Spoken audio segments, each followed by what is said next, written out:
Well, everyone, we are going to discuss today's topic is definition. The function of language we have already did. We have previously discussed about that. We have five functions: informative, expressive, directive, ceremonial, and the performative. Now we are going to discuss about the types of definition, how many types of definitions are there, and how to work. So we have a session with you with these key terms, definer and yes, you can see the screen in front of you. This one is taken from the book The Copy, Irving Copy, Introduction to Logic, and our course content covering the types of definition. So, students, you have to be understand first before going toward to define anything. You have to be define the word definition. यानी definition की आज हम definition देखने जा रहे हैं. So definition क्या है? Basically, when we define anything, we refer to some symbols, some signs, and to some objects, and we put meaning into that. अगर हम कहें कि स्पोर्ट्स क्या होता है तो आप कहेंगे कि sports means many games are involve or there is a win or lose. So you have to be described with some symbols, with some signs, with some objects.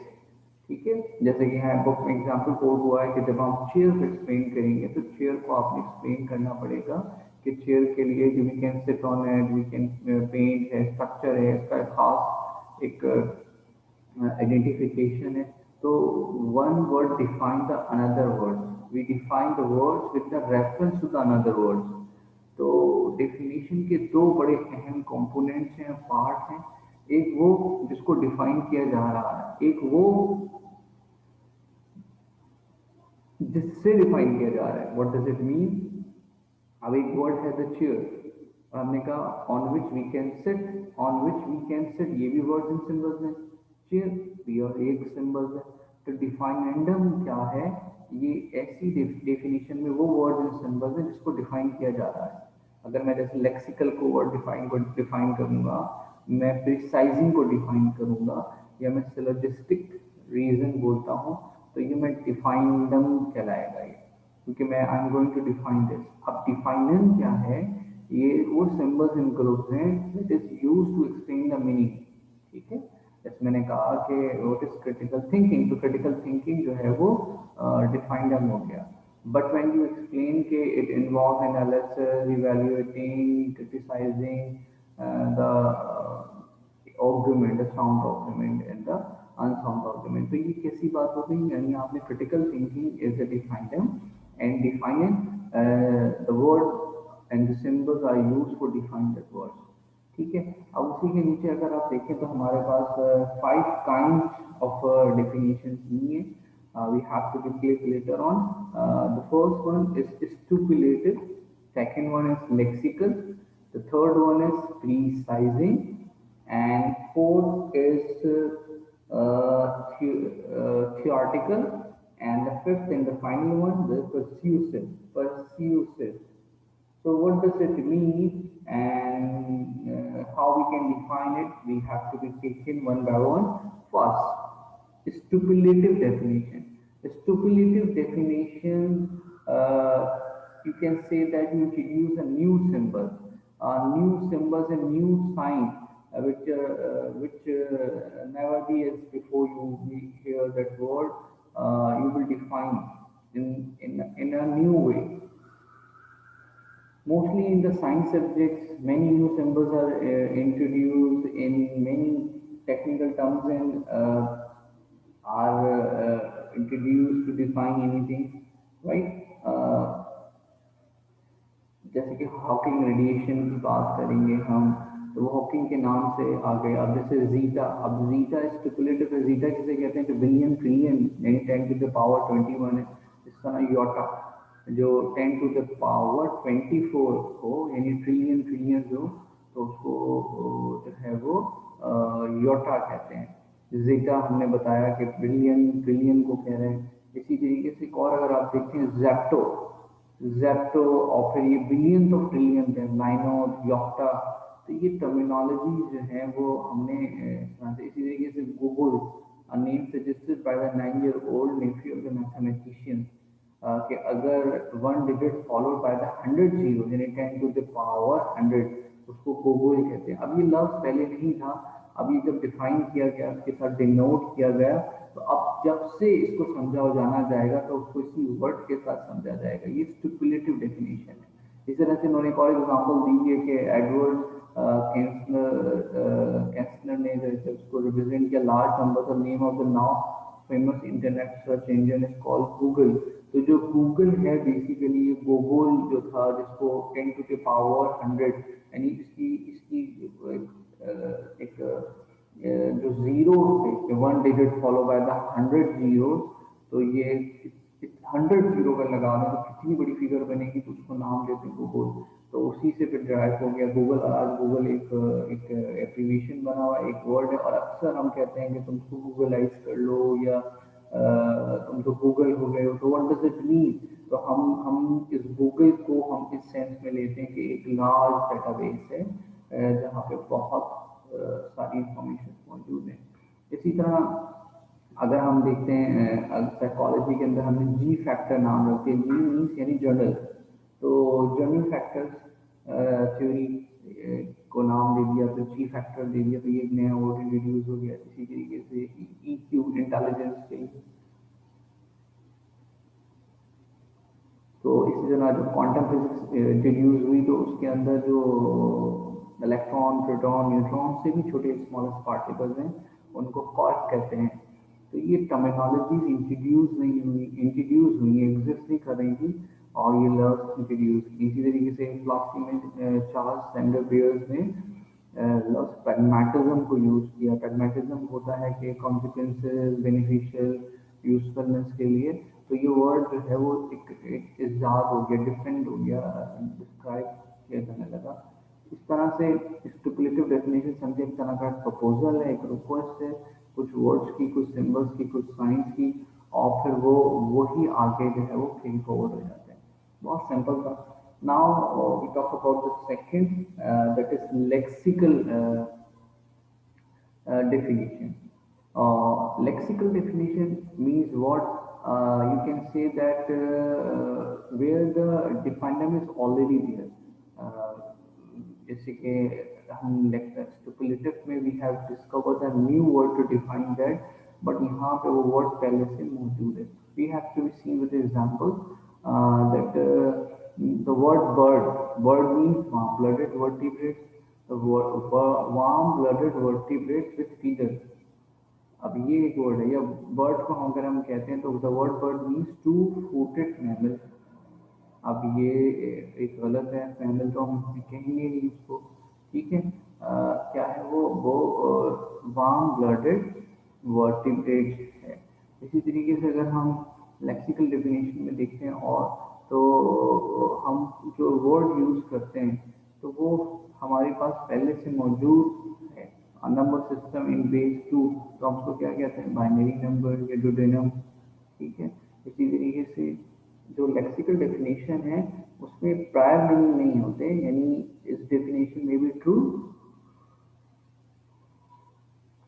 और फॉल्स, यानी पहले से हमारे पास स्टेटमेंट है, हम उसको देखते हैं कि whether this word is correct और नॉट। जैसे अब यूनिकॉर्न है, तो यूनिकॉर्न का मतलब ये कि एक एनिमल है, एक हॉर्स है, और उसके पास वन सिंगल हॉर्न है फोरहेड पे, तो ये डेफिनेशन जो है वो करेक्ट है। लेकिन अगर कोई कहे इसको किसी और वे में डिफाइन करे, डिनोट करे, तो because there are no unicorn, तो अब आपको किस तरह से डिफाइन करें। तो लेक्सिकल डेफिनेशन का मतलब ये है कि meaning the define already has a lexical definition can be true or false, जो स्टेटमेंट दिए जाते हैं।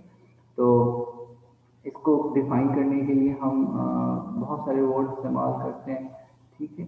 अच्छा, इस तरह प्रिसाइजिंग डेफिनेशन की बात करते हैं, तो प्रिसाइज नाम से ही जाहिर है, यानी प्रिसाइज का मतलब क्या होगा, बहुत सारी जो एम्बिगिटी और वैगीनेस होगा उसको रिमूव करते हैं, ठीक है। इसका मतलब ये हरगिज नहीं है जो आप समझ रहे हो, इसको हम एलिमिनेट करके बात करें कि इंस्टेड ऑफ दिस, तो ये जो है हम जैसे हम कहें कि लिबरल और फ्रीडम ऑफ स्पीच दोनों एक ही नहीं, लिबरल एक अलग है चीज़, फ्रीडम ऑफ स्पीच अलग है। तो हम दोनों को डिफाइन करें, हम दोनों को हम कहें कि इलिटरेट और इग्नोरेंट दोनों एक ही हैं। इग्नोरेंट लिटरेट भी हो सकता है, इलिटरेट एक अलग टर्मिनोलॉजी। तो दो टर्मिनोलॉजी के डिफिनीशन को, वर्ड्स को डिस्टिंग्विश करते हैं कि क्या है और वो क्या नहीं है। तो a definition device to eliminate vagueness, जो भी डबल मीनिंग है, वेगनेस है, एम्बिग्यूटी है, उसको क्लियर किया जाता है और कॉन्सेप्ट को मोर जो है वो ब्रॉडन किया जाता है। ठीक है, जैसे यहाँ पे 1 हॉर्स पावर। अब हॉर्स पावर से मुराद क्या है? हॉर्स पावर 550 पाउंड होते हैं बाय 1 फुट इन 1 सेकेंड। अब 745.7 वॉट, तो ये real horse mass is greater than estimated to about equal to 18,000 watt. अब ये 200 हॉर्स पावर, ये बेसिकली जो है ये हॉर्स पावर डिनोट कर रहा है किसको, उसकी फ्रीक्वेंसी को। ठीक है, अच्छा जी। इसी तरीके से इसमें एक और एग्जाम्पल दिया हुआ है कि लाइटर की बात कर रहे हैं, तो लाइटर जो है वो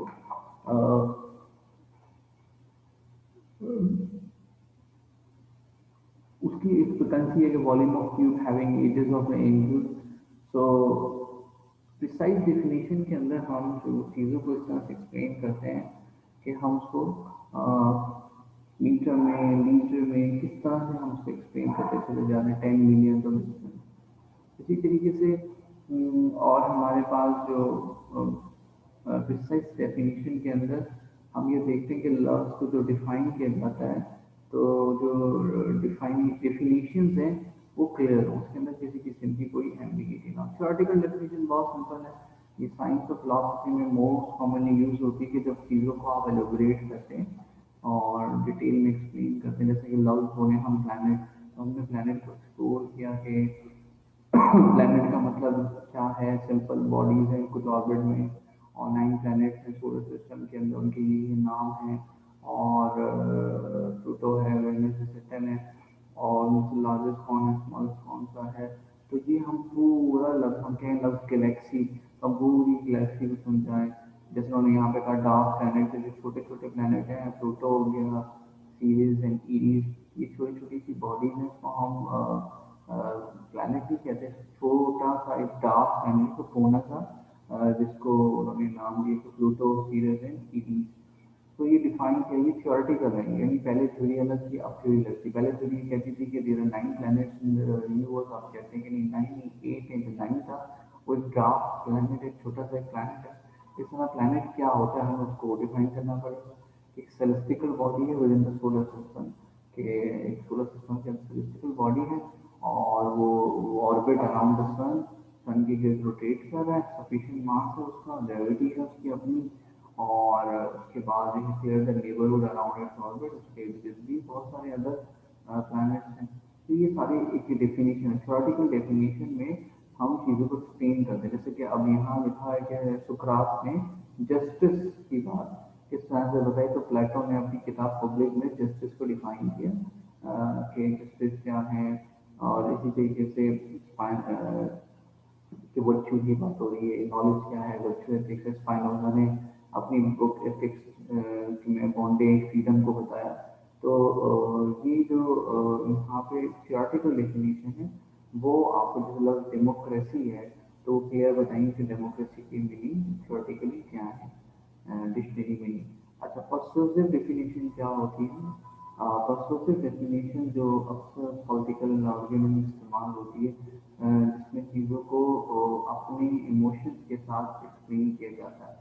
मिसाल के तौर पर अगर एक तरफ लिबरल है और दूसरी तरफ कम्युनिस्ट कंजर्वेटिव है, और अगर वो खुद कंजर्वेटिव माइंडसेट से है, तो वो कंजर्वेटिव की डेफिनेशन को एक पॉजिटिव एस्पेक्ट से बताएगा और लिबरल को एक नेगेटिव एलिमेंट के साथ। इसी तरीके से एक कैपिटलिस्ट और एक कम्युनिस्ट है, और अगर वो खुद कैपिटलिस्ट है तो वो कैपिटलिज्म को एक पॉजिटिव वर्ड्स के साथ डिफाइन करेगा, लेकिन जब कम्युनिस्ट को डिफाइन करेगा तो वो एक नेगेटिव जो है वो किसी किसी बहुत ज़्यादा रिलीजियस पर्सन और एक एंटायर रिलीजन है, तो जब वो रिलीजन को एक्सप्लेन करेगा तो वो अब यहाँ इमोशन उसने अपने अटैच कर दिए। तो ये जो पर्सुएसिव डेफिनेशन है, ये जो है इसमें इमोशनल कोलैबोरेशन आ जाती है, इमोशंस इंजेक्ट हो जाते हैं। तो हमने क्या देखा, बहुत सिंपल से थे, हमने 5 काइंड देखी, स्टिपुलेटिव, लेक्सिकल, थ्योरेटिकल एंड पर्सुएसिव। ठीक है। और जो है वो हम,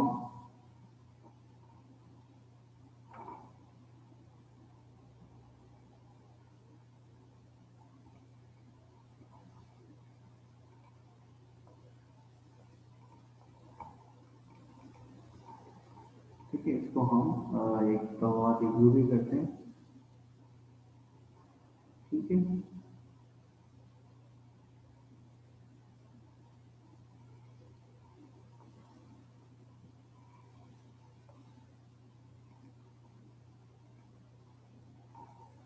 Okay, so what we talk about that we have 5 definitions in front of your screen. We have a quick revision. The first one is stipulation.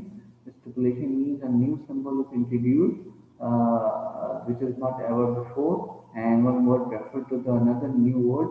For example, B in PM is called the zeta, and in quantum physics, the new word is called. And the second, the lexical. Lexical definition means you explain the use of function for it. You can define the things by its function, like a bird, like game, and precising. Precising means you eliminate the doubleness, vagueness, and ambiguity, like the liberalism and the freedom of speech. What does it mean? And fourth, theoretical, in which you will compress the summary of the theory given by the author, given by any authority. You will be precisely define the theory. Finally, persuasive, where you define the things by the emotion and you give your own POV, point of view, and your definition is highly affected and influenced by your inner emotion. You resolve dispute by influencing the emotion. For example, if you define capitalism, if you are negative about the capitalism, if you are Marxist, so you will define the capitalism in a very bitter way. But if you are a capitalist, you will define the capitalism with the sugar code and create that this one is very highly impactful and progressive. So persuasive when you define the things with your emotion. So here's all about the definition. Here's all about the types of